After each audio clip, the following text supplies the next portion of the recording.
بسم اللہ الرحمن الرحیم والصلاة والسلام علی رسول النبی الکریم اما بعد۔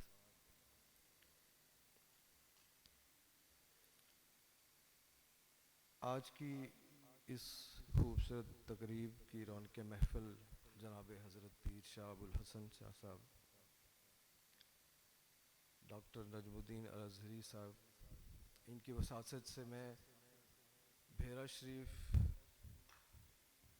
اس عظیم درسگاہ کو مبارک پیش کروں گا کہ خوبصورت ہفتہ تقریبات انعقاد پذیر ہو رہی ہیں، جس میں کتاب سے محبت کے لیے کتاب میلہ بھی اس کا آغاز کیا گیا اور خوبصورت لیکچرز بھی ہمیں سننے کو مل رہے ہیں، ہم استفادہ کرتے ہیں۔ میں بھی یہاں پہ حضور ضیاء الامت کے قدموں میں مستفید ہونے کے لیے حاضر ہوا ہوں۔ آج جو موضوع مجھے تفویض کیا گیا وہ حضرت اقبال اور نوجوان نسل کے حوالے سے ہے۔ جب آپ سے گفتگو کی تیاری کر رہا تھا تو میرے ذہن میں دو خیالات تھے۔ ایک تو یہ تھا کہ حضرت اقبال کے جو شیلے سے اشعار لکھ لیے جائیں اور آپ کو سنا دیے جائیں، ایک وقتی سا جذباتی ماحول پیدا کیا جائے، داد سمیٹی جائے، جس طرح حضرت نعیم الدین فرما رہے تھے کہ دلیل کے بغیر گزر جایا جائے، لیکن وہ ایک وقتی استفادہ لذت سماعت تو ہو سکتی ہے، زندگی کو سنوارنے کے لیے کافی نہیں۔ تو پھر میں نے حضرت اقبال کے سینے میں جو تڑپ تھی نوجوان نسل کے لیے، اس کو خلوص دل کے ساتھ آپ کے سامنے رکھنے کی صحیح کی۔ تو آپ دیکھیں کہ حضرت اقبال نوجوان نسل کے مستقبل کے لیے اس شاندار و پرشکو عمارت کی بنیاد جس فکر کو رکھتے ہیں، جس فکر کو بناتے ہیں، اس کو اگر اصطلاحاً بیان کیا جائے، میں دوبارہ اپنا فکرہ دہراتا ہوں کہ حضرت اقبال نوجوان نسل کے مستقبل کی پرشکو عمارت کی بنیاد جس فکر پر رکھتے ہیں وہ ہے بارگاہ مصطفی صلی اللہ علیہ وآلہ وسلم میں جواب دہی کا احساس۔ وہ اساس کیا ہے؟ بارگاہ مصطفی صلی اللہ علیہ وآلہ وسلم میں جواب دہی کا احساس۔ یہ کیسے میں نے سمجھ لیا کہ اقبال نے اس فکر پہ بنیاد رکھی اس عمارت کی؟ اقبال اپنی ایک نظم میں اپنے نوجوانی کا واقعہ بیان کرتے ہیں۔ وہ کہتے ہیں کہ صبح کا ٹائم تھا، میں ناشتہ کر رہا تھا، کالج جانا تھا میں نے، تو باہر دروازے پہ ایک فقیر نے صدا دی خیرات کے لیے۔ تو کہتے ہیں کہ دیر ہو رہی تھی تو میں نے آواز دی کہ بابا معاف کرو، لیکن تھوڑی دیر بعد پھر اس کی صدا آئی خیرات کے لیے۔ تو کہتے ہیں میں کالج سے لیٹ ہو رہا تھا، میں نے کہا اب اس کو جا کے خیرات دوں گا تو ناشتہ رہ جائے گا، لیٹ ہو جاؤں گا۔ کہتے ہیں میں نے ایک ڈنڈا اٹھایا اور دو لگائیں اس بابے کو اور چلتا کیا۔ یہ کرنے کے بعد جب میں واپس کمرے میں آیا تو میں نے دیکھا کہ میرے والد محترم کمرے میں تشریف لا چکے ہیں اور ان کی آنکھوں میں آنسو۔ تو میں ڈر گیا، سہم گیا، میں نے کہا والد محترم کیا واقعہ پیش آیا؟ مجھے فرمانے لگے اقبال مجھے خیال آیا ہے کہ جب میدان حشر ہوگا میرے آقا کریم صلی اللہ علیہ وآلہ وسلم کی سواری آ رہی ہوگی، سرکار کے ارد گرد غوث کتب ابدال ولی نیک لوگ موجود ہوں گے، ایک جگہ میں بھی کھڑا ہوں گا۔ تو اقبال اگر سرکار نے اشارہ کر کے مجھے پاس بلایا اور فرمایا اور پوچھ لیا کہ ہم نے تمہیں ایک نوجوان عطا کیا تھا، تم نے اس کی یہ تربیت کی ہے کہ وہ خیرات مانگنے والے کو ایذا پہنچاتا ہے، تو اقبال میں بارگاہ رسالت میں کیا جواب دوں؟ تو یہ وہ احساس تھا جس پہ اقبال نے اپنی فکر کی بنیاد رکھی کہ میں کل جب میدان حشر میں بارگاہ رسالت میں حاضر ہوں تو شرمندہ نہ ہوں۔ تو میرے سامنے چونکہ یوتھ بیٹھی ہوئی ہے، تو میں اقبال کا پہلا میسج جو کنوے کرنا چاہوں گا، آپ کی زندگی کا مقصد، ہر کام آپ کی زندگی کا، جیسے ابھی ڈاکٹر صاحب فرما رہے تھے، دنیا کا کوئی کام ہو، دین کا کوئی کام ہو، اقبال کی اس فکر کو بنیاد بنائیں کہ کل میدان حشر میں اپنے آقا کریم کے سامنے ہم شرمندہ نہ ہوں۔ یہ جذبہ ہی آپ کی زندگی کو ڈیفائن کرتا چلا جائے گا۔ تو اسی ٹاپک پہ آگے جب بڑھتے ہیں تو حضرت رومی کا خوبصورت شعر ہم پڑھتے ہیں، کال ربا گزار مرد حال شو، پیشے مرد کامل پامال شو، کہ تم جو باتیں کرتے ہو ان باتوں کو اپنے اوپر وارد بھی کرو۔ اگر تم سچ کا لیکچر دیتے ہو تو تمہارے کردار میں سے سچ کی خوشبو بھی آنی چاہیے۔ تم جو بات کرتے ہو تمہارا کردار بھی اس کا عکاس ہونا چاہیے۔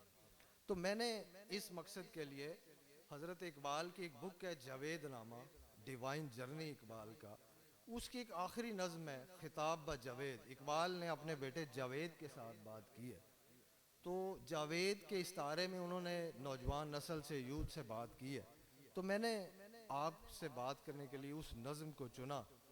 اب اس میں اقبال جو باتیں کر رہے ہیں وہ بات نگاہ کی بھی ہے اور آہ کی بھی ہے، وہ بات لا الہ کی بھی ہے، وہ بات اہلاکی زبوں حالی کی بھی ہے، وہ ہمارے شاندار ماضی کی بات بھی ہے، وہ بات ذکر و فکر کی بھی ہے، وہ بات کسی صاحب دل کی، کسی صاحب نظر کی بھی ہے، وہ بات خداوندان مکتب کی بھی ہے، وہ بات ملا اور زاہد خشک کی بھی ہے، وہ بات اہل کین اور اہل دین کی بھی ہے، وہ بات رقص تن اور رقص جان کی بھی ہے۔ تو اقبال کہتے ہیں کہ بیٹے اگر تم اپنے ماضی کو دیکھو تو تم پہ ایک دور گزرا کہ جب مسلمان سجدہ کرتا تھا تو زمین لرزتی تھی، زمین و آسماں کا سفر تمہارے لیے 2 قدم تھا، تم 313 تھے اور 1000 سے ٹکر لے لیتے تھے، تم رکا لکھتے تھے تو خشک دریائے نیل چلنا شروع ہو جاتا تھا، گہرے دریا تیرے سامنے پایاب ہو جاتے تھے، تیری نگاہ دلوں کی دنیا کو تہو بالا کر دیتی تھی، تم جو کے خشک ٹکڑے کھا کر خیبر کے قلعوں کو فتح کر لیتے تھے، مگر آج کیا ہوا؟ وہ کہتے ہیں نوجوان، عقل ہا بے باک اور دل ہا بے گداز، تمہارا دماغ تو بڑا روشن ہو چکا ہے، بڑا وسیع ہو چکا ہے، لیکن دل بے گداز ہو چکا ہے، چشم ہا بے شرم و غرق اندر مجاز، نگاہ جو ہے اس میں شرم و حیا باقی نہیں رہی اور تم مجاز میں الجھ گئے ہو۔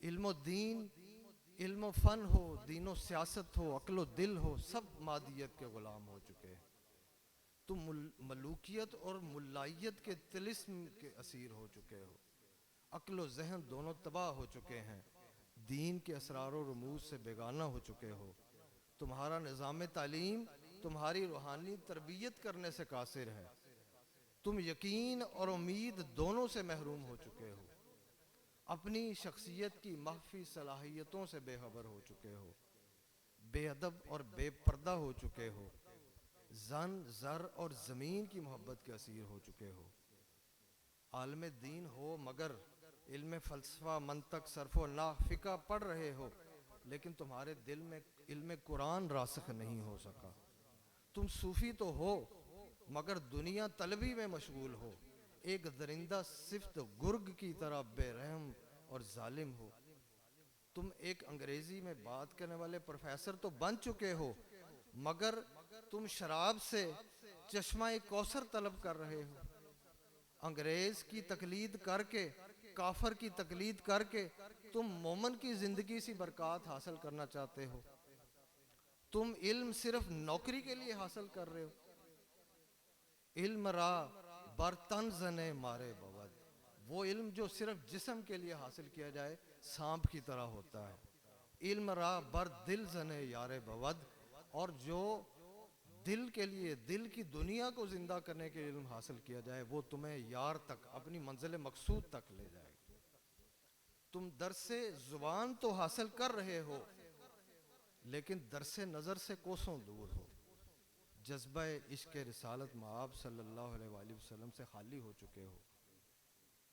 افسوس، اقبال اپنے اشعار میں لکھتے ہیں کہ افسوس کہ اسلام کی عمارت کو دو جھوٹے پیغمبروں نے جو نقصان پہنچایا ہے وہ ناقابل تلافی نقصان ہے۔ اقبال کہتے ہیں دو جھوٹے پیغمبر، اشعار میں ذکر کیا اس نظم میں انہوں نے، ایک ایران کا مرزا حسین علی بہاؤاللہ، جس نے نماز، روزہ، حج اور زکوٰۃ یہ منسوخ کر دی۔ اس نے کہا کوئی ضرورت نہیں نماز پڑھنے کی، روزہ رکھنے کی، زکوٰۃ حج کرنے کی کوئی ضرورت نہیں ہے۔ اور دوسرا جھوٹا پیغمبر مرزا غلام احمد قادیانی، جس نے جہاد کو سرے سے منسوخ کر دیا، یعنی وہ احکام جو مسلمان کے اندر قوت متحرکہ پیدا کرتے ہیں ان کو ختم کرنے کی کوشش کی۔ لیکن اے بیٹے آؤ میں تمہیں بتاؤں کہ تم اپنی کھوئی ہوئی عظمت رفتہ کیسے حاصل کر سکتے ہو۔ فرماتے ہیں کہ یہ جو نسیم سحر ہے یہ جب چلتی ہے تو ہوا تو ایک ہے، لیکن دو مختلف چیزوں پہ اس کے دو مختلف اثر ہوتے ہیں۔ رات بھر جو چراغ جلتا رہتا ہے، جب نسیم سحر چلتی ہے تو چراغ کو بجھا دیتی ہے، لیکن یہی نسیم سحر جب کلی سے گزرتی ہے تو وہ کھل کے پھول ہو جاتا ہے۔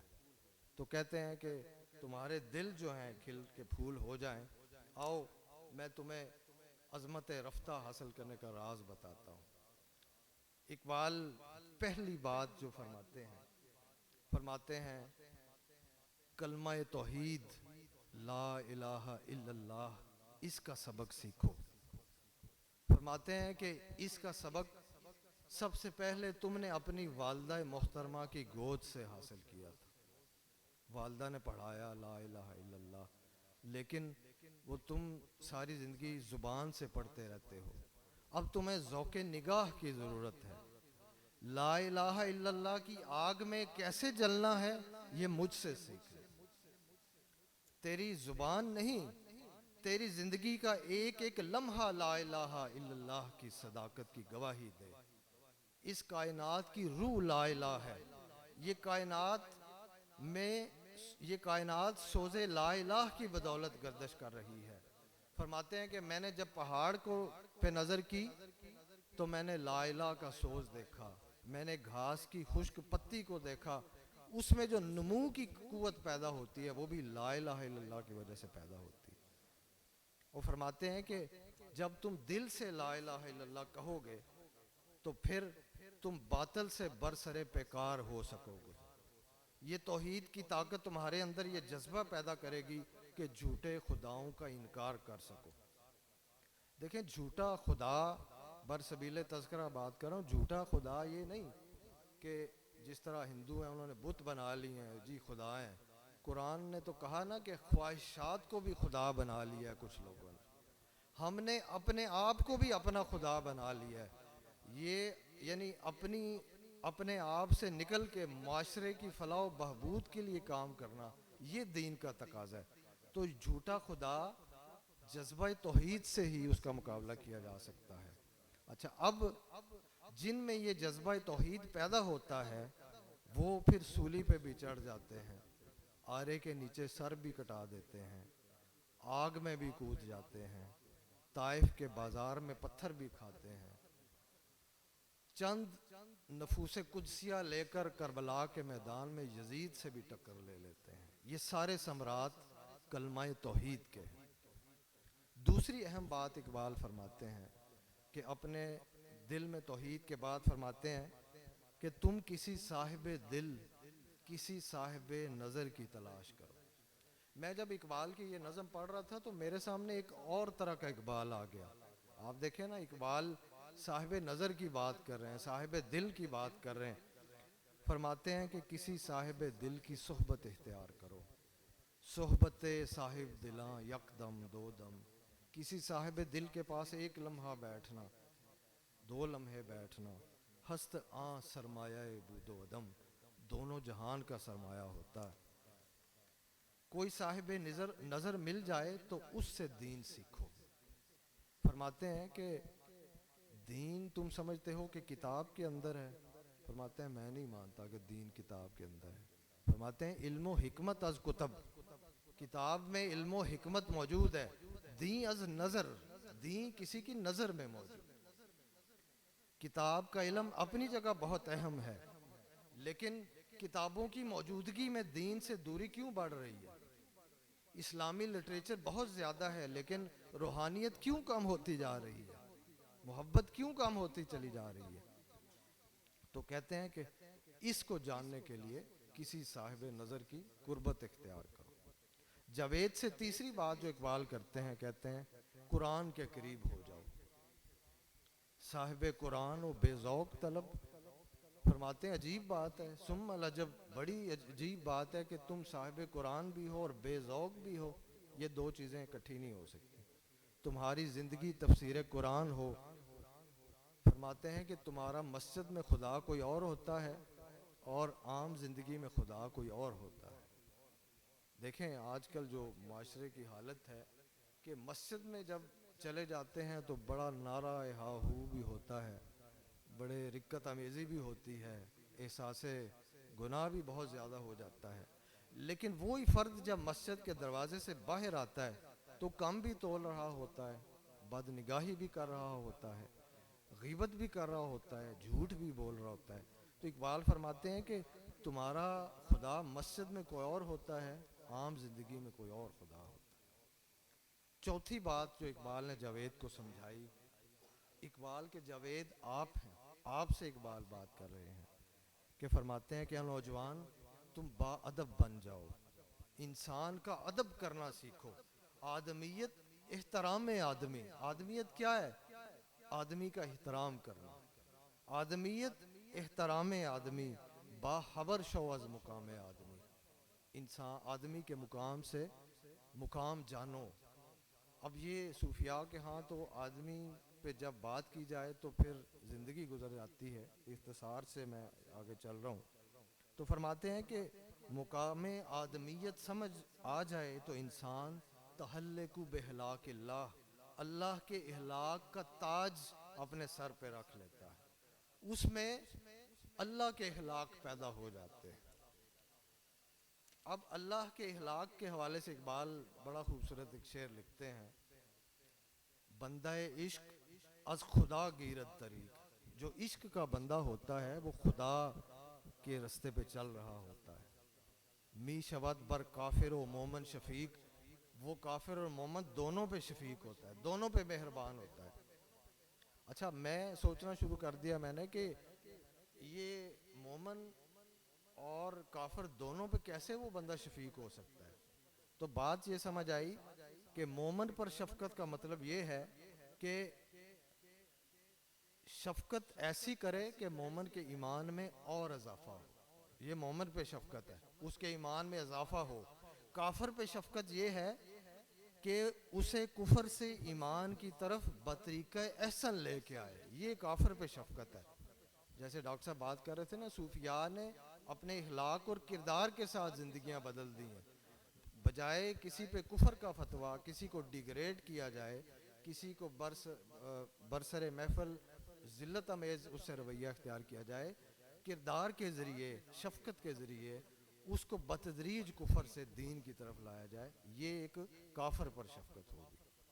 پانچویں بات اقبال جو جاوید سے کرتے ہیں، اقبال کہتے ہیں کہ میں تمہیں دین اسلام کی حقیقت بتانا چاہتا ہوں، اور دین اسلام کی حقیقت تین باتوں پہ ہے، تین باتوں پہ عمل کرو۔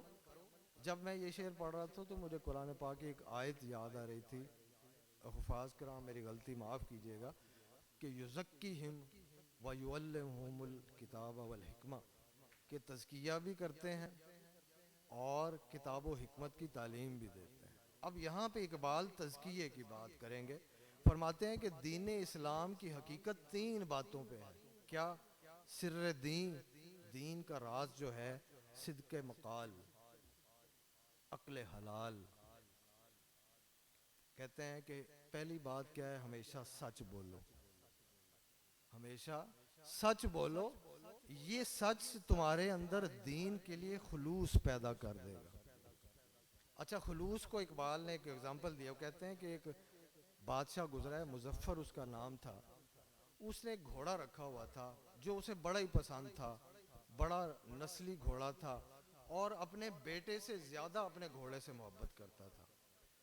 کیا ہوا کہ اس گھوڑے نے کوئی ایسی خوراک کھا لی کہ اس کے پیٹ میں درد ہو گیا۔ اب اس کا علاج شروع ہوا تو حکماء نے تجویز کیا کہ اس گھوڑے کو اگر شراب پلا دی جائے تو اس کا پیٹ درد ٹھیک ہو جائے گا۔ تو حکماء نے بادشاہ کی اجازت کے بغیر گھوڑے کو شراب پلا دی۔ اقبال فارسی اشعار میں فرماتے ہیں کہ گھوڑا تو ٹھیک ہو گیا، لیکن سلطان مظفر نے پھر ساری زندگی اس گھوڑے کی سواری نہیں کی۔ انہوں نے فرمایا میرے آقا کریم صلی اللہ علیہ وآلہ وسلم نے شراب سے منع فرمایا۔ یہ خلوص تھا سلطان مظفر کا دین کے ساتھ۔ تو دین فرمانے نبوی صلی اللہ علیہ وآلہ وسلم ہے، جہاں پہ فرما دیں رک جائیں رک جاؤ، جہاں پہ فرمائیں چلو چلو۔ تو خلوص دین کے ساتھ حضور کے اشارے کا پابند ہونا۔ تو فرماتے ہیں کہ سر دین پہلا کیا ہے کہ سچ بولو، دوسرا فرماتے ہیں عقل حلال، کہ پاک طیب رزق کماؤ اور کھاؤ۔ میں جب تفسیر قرآن پڑھ رہا تھا، شاہ صاحب تھے ایک ہمارے علاقے میں، سید طالب شاہ صاحب رحمۃ اللہ علیہ، فرمایا کرتے تھے کہ اگر تم نے دیکھنا ہے نا تم کیا ہو، یعنی اگر تم نے پرکھنا ہو اپنے آپ کو، دیکھنا ہو کہ تم کیا ہو، تو جو روٹی کا ٹکڑا تم کھا رہے ہو نا وہ دیکھو وہ کیا ہے، جو وہ روٹی کا ٹکڑا ہے وہ تم ہو۔ اس بات کا مطلب ہے کہ اگر تم حلال اور طیب رزق کھا رہے ہو تو پھر تم وہ، اگر اس کے علاوہ کچھ کھا رہے ہو تو پھر تم وہ کہتے تھے اپنے آپ کو جانچنے پرکھنے کا یہ بہترین طریقہ ہے۔ تو اقبال کہتے ہیں کہ دین اسلام کی حقیقت کا دوسرا پوائنٹ کیا ہے، عقل حلال، رزق حلال جائز طریقے سے کما کے کھاؤ۔ اور پھر تیسرا کیا ہے، خلوت و جلوت تماشائے جمال، تم خلوت میں ہو جلوت میں ہو، اللہ تعالیٰ کو حاضر و ناظر سمجھو۔ کسی کا شعر ہے نا کہ نمی گویم کیا ظالم جدا باش، میں یہ نہیں کہتا کہ یہ دنیا چھوڑ دو، باہر جائے کہ باشی با خدا باش، جدھر بھی رہو اللہ کو اپنے سامنے سمجھو، اب خود کو اللہ کے سامنے حاضر سمجھو۔ تو فرماتے ہیں کہ تین باتیں، صدق مقال، عقل حلال اور خلوت و جلوت میں اللہ کو اپنے سامنے سمجھنا، یہ تین ایسی باتیں ہیں جن پہ عمل کرو گے تو تم دین اسلام کی حقیقت تک پہنچ جاؤ۔ پھر آگے اقبال فرماتے ہیں کہ اپنی خودی کی حفاظت، اقبال کا خوبصورت یعنی جو موضوع تھا جس پہ اقبال کی ساری شاعری ہے وہ خودی ہے۔ اپنی خودی کی حفاظت کرو، اپنے ارد گرد پرکار کی طرح گھومتے رہو۔ کسی شاعر کا شعر ہے نا، پھر پھر کے دائرے میں ہی رکھتا ہوں قدم، آئی کہاں سے گردش پرکار پاؤں میں۔ تو کہتے ہیں کہ اپنے ارد گرد پرکار کی طرح گھومتے رہو۔ اچھا یہ میں سمجھاتا ہوں کہ کیا مطلب ہے، لیکن پہلے خودی کے بارے میں ہم جان لیں۔ آج تک ہم ہر اقبال کی جو بات گفتگو ہوتی ہے، جو مقررین سے سنتے ہیں، جی خودی، خودی کا سر نہاں لا الہ الا اللہ، خودی کے بارے میں، تو خودی کو سمجھنے کے لیے میں نے حضرت فرید الدین عطار رحمۃ اللہ علیہ کی بک ہے منطق الطیر، جب میں پڑھ رہا تھا تو مجھے خودی کے معنی عطار کے ہاں سے ملے۔ اختلاف کی گنجائش موجود ہے لیکن میں خودی کے معنی وہاں سے سمجھا ہوں۔ کیا عطار ایک اپنا واقعہ لکھتے ہیں کہ میری عطر فروشی کی دکان تھی اور بہت قیمتی عطر میں نے رکھے ہوئے تھے، اور ہمارے علاقے کی سب سے قیمتی دکان تھی وہ۔ کہتے ہیں میں بیٹھا ہوا تھا، ایک بابا جی اندر داخل ہوئے، تو انہوں نے پوچھا دکان کا جائزہ لینے کے بعد کہ یہ دکان کس کی ہے؟ میں نے کہا جی میری۔ انہوں نے کہا تو نے یہ کروڑوں روپے لگا دیے ہوئے ہیں، لگتا ہے کہ تم نے قیامت تک زندہ رہنا ہے، میں تو سوچتا ہوں تم مرو گے کیسے۔ عطار کہتے ہیں جب اس نے کہا نا تم مرو گے کیسے، تو مجھے غصہ آ گیا. میں نے کہا بابا جس طرح تو مرے گا ویسے میں مروں گا. تو بابا جی کہنے لگے اچھا جس طرح میں مروں گا تم ویسے مرو گے. میں نے کہا ہاں. انہوں نے اسی وقت فرش پہ لیٹے اپنی چادر اوپر لی, کلمہ طیبہ پڑھا. میں نے نوکروں سے کہا اس کو اٹھا کے باہر پھینکو, سو گیا ادھر. انہوں نے جب بابے کی چادر اتاری تو دیکھا بابا صاحب دنیا سے چلے گئے ہوئے ہیں. عطار کہتے ہیں کہ میں حیران ہو گیا کہ یہ بھی کوئی جہان ہے, اپنی جان پہ اختیار ہے, اپنی جان پہ اختیار ہوتا ہے. حضرت باہو فرما گئے نا کہ جڑے مرنے تھی پہلا مر گئے پھر انہاں کی مرنا ہو, جس دم پاوے اس دم پردہ کرنا ہو.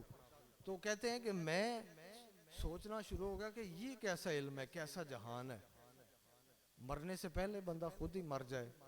تو کہتے ہیں پھر میں نے آواز دی کہ یہ میں دکان اللہ کے نام پہ دیتا ہوں. پھر میں نے اپنی زندگی موتو قبل انتا موتو, مرنے سے پہلے مرنے کا علم سیکھنے میں گزار دی. تو خودی دراصل مرنے سے پہلے مرنے کا نام ہے خودی. اچھا مرنے سے کیا مراد ہے؟ مرنے سے مراد کسی کی مرضی کو اپنے اوپر مسلط کر لینے کو مرنا کہتے ہیں. دیکھیں آپ جب کسی کی مرضی کو اپنے اوپر مسلط کر لیتے ہیں, آپ اس کے اشارے پہ چلتے ہیں, اپنی سوچ فکر گمان کو ایک طرف رکھ دیتے ہیں, اس کے اشارے پہ چلتے ہیں, تو اس کے سامنے آپ مردہ ہیں. جس طرح ایک مردے کو جب غسل دیتے ہیں تو وہ آگے سے آپ کو نہیں کہتا کہ مجھے اس کروٹ کرو اس کروٹ, جدھر آپ کا دل کرتا ہے. تو یہ ہے موتو قبل انتا موتو, اپنے اوپر کسی کی مرضی مسلط کر لینا. اور بحیثیت مسلمان ہم نے اپنے اوپر مرضی رضائے مصطفیٰ کو لے کے آنا ہے. مرضی رضائے مصطفیٰ کے سامنے ہم نے اپنی جان دینی ہے. اور اس جان دینے میں پھر وہ کہتے ہیں نا, سنتے ہیں کہ ایسے مرنے میں پوشیدہ حیاتیں ہوتی ہیں, اس مرنے میں پھر کئی زندگیاں انسان کو ملتی ہیں. تو خود ہی موتو قبلہ انتا موتو کا دوسرا نام ہے.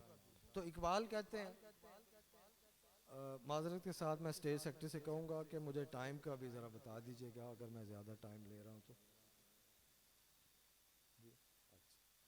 تو مختصر کرتا ہوں کہ اقبال کہتے ہیں کہ اگر تم اپنی خودی کی حفاظت کرنا چاہتے ہو تو پھر 3 کام کرو.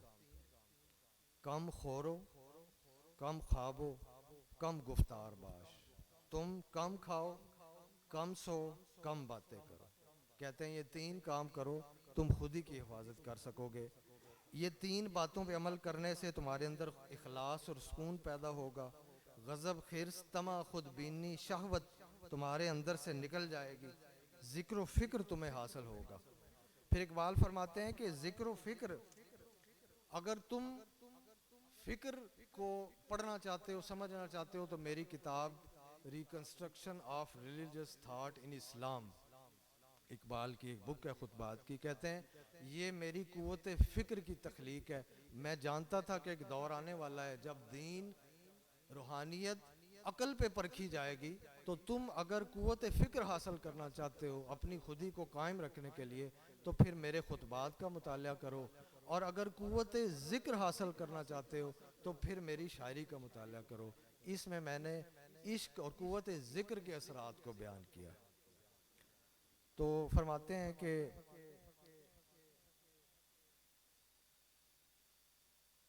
آخر پہ اقبال بیان کرتے ہیں کہ جو میں نے تمہیں مرد حق کا کہا کہ تم کسی مرد حق, صاحب نظر, صاحب دل کا قرب حاصل کرو, تو میں تمہیں اس بندے کی کچھ نشانیاں بتاتا ہوں. کہتے ہیں تم ایک ایسے دور میں پیدا ہو جس دور میں صاحب حق نے اپنے آپ کو چھپا لیا ہے. تو کہتے ہیں کہ اب تم نے تلاش کرنا ہے صاحب حق کو, میں تمہیں اس کی کچھ نشانیاں بتاتا ہوں. کہتے ہیں پہلی اس کی نشانی کیا ہوتی ہے کہ وہ آسمان پر کڑکنے والی بجلی کی طرح ہوتا ہے. اب اقبال نے بجلی کی کڑکنے والی کی مثال کیوں دی؟ اقبال فرماتے ہیں کہ یہ بجلی بادشاہ ہوتی ہے آسمانوں کی, زمین کی, دشت کی, صحرا کی, شہر کی, جہاں پہ اس کا دل کرتا ہے وہاں پہ گر پڑتی ہے, جس کو جلانا ہو اس کو جلا دیتی ہے. کہتے ہیں اسی طرح مرد مومن کائنات کا مالک ہوتا ہے, شرق و غرب کا, دشت و شہر کا, ہر جگہ کا مالک ہوتا ہے. اور جب تم کو وہ اپنی آگ میں جلا دے گا تو تمہیں کائنات کی سلطانی کا گر سکھا دے گا. تمہیں حضرت عمر کا وارث بنا دے گا، کہ وہ زمین کو کوڑا مار کے کہتے ہیں کہ کیا عمر تم پہ انصاف نہیں کرتا جو تم کانپ رہی ہو، تمہیں دسترس دے گا کائنات کے اوپر۔ پھر فرماتے ہیں کہ اہل دل کی دنیا میں وہ آفتاب کی طرح ہوتا ہے، اس کی کرنیں دلوں کو پیغام حیات عطا کریں گی، اس کے اندر کلیم اللہ کی صفات بھی ہوں گی، خلیل اللہ کی صفات بھی ہوں گی، مسیح کی صفات بھی ہوں گی، اور جناب محمد رسول اللہ صلی اللہ علیہ وآلہ وسلم کے کمالات کا بھی وہ وارث ہوگا۔ یہ مرد کامل کی نشانیاں بتا رہے ہیں۔ تو کہتے ہیں کہ بیٹے میں تمہاری پریشانی کو سمجھتا ہوں، یہ دور ایسا ہے کہ مرد اپنے آپ کو چھپا چکا ہے، تو اگر تمہیں تلاش بسیار کے بعد ان خصوصیات والا مرد کامل نہیں ملتا تو پھر کیا کرو، پیر رومی را رفیق ساز، پیر رومی را رفیق راہ ساز، تا خدا بخشت ترا سوز و گداز۔ تو پھر ایسا کرو، میری طرح جلال الدین رومی سے رابطہ کر لو، تاکہ تمہارے اندر وہ سوز و گداز، رابطے سے مراد کہ تم مثنوی مولانا روم کو حرز جاں بنا لو، تاکہ تمہارے اندر وہ سوز و گداز پیدا ہو جائے۔ رومی نے حقائق بیان کیے ہیں، وہ مغز و پوست کا فرق جانتا ہے، لوگوں نے اس کے کلام کی، حضرت روم کے، اقبال کہتے ہیں کہ حضرت روم کے کلام کی شرح تو کی ہے، لیکن حضرت روم کے بنیادی تصورات سے آگاہ نہیں ہو سکے۔ لوگوں نے شرح پڑھ کر رقص تن تو سیکھ لیا ہے، رقص جان نہیں سیکھا۔ کہتے ہیں قوالی میں حضرت رومی کا کلام سن کے جسم کو گردش میں لے آتے ہیں، جھومتے ہیں، لیکن یہ رقص تن ہے، جسم کا رقص ہے، یہ رقص جان حاصل کرتے، ایسا رقص جس سے افلاک گردش میں آ جاتے ہیں، سالک عشق الہی کی آگ میں جل جاتا ہے، خدا کی صفات کا مظہر عتم بن جاتا ہے، مظہر اسوہ رسول بن جاتا ہے۔ فرماتے ہیں کہ یہ رقص جان جب فرد میں پیدا ہوتا ہے تو وہ صاحب قوت، صاحب تاج و نگین بن جاتا ہے، اور یہ جب قوموں میں رقص جان پیدا ہوتا ہے تو وہ کائنات کی وارث بن جاتی ہیں۔ تو فرماتے ہیں کہ دین مصطفیٰ کا راز رقص جان میں ہے، اور رقص جان، چونکہ وقت بہت مختصر ہے، مختصر، رقص جان دراصل عشق کا دوسرا نام ہے۔ اللہ کی ذات سے عشق، حضور نبی پاک صلی اللہ علیہ وآلہ وسلم کی ذات مقدسہ کے ساتھ عشق کا نام رقص جان ہے۔ قرآن پاک میں فرماتے ہیں نا کہ والذین آمنوا اشد حبا للہ، شدید محبت ہوتی ہے ان کو اللہ سے۔ تو اقبال کا یہ پیغام اپنے بیٹے کے نام تھا، میں نے آپ کی خدمت میں گوش گزار کیا۔ امید ہے میں نے اس کو فارمولائز کیا اقبال کی باتوں کو، تاکہ ہم ان باتوں کو جانیں، لذت سماعت کی بجائے اپنی زندگی کے عملی سانچے میں اقبال کے اس پیغام کو لے کے آئیں۔ میری دعا ہے کہ اللہ تعالیٰ اپنے اس برگزیدہ ہستی جناب ضیاء الامت رحمۃ اللہ علیہ، جن کے قدموں میں ہم کھڑے ہیں، ان کی برکات کے طفیل ہمیں حضرت اقبال کی تعلیمات کو اپنی زندگی کے عملی سانچوں میں ڈھالنے کی توفیق عطا فرمائے۔ بہت شکریہ۔ وآخر دعوانا ان الحمد للہ رب العالمین۔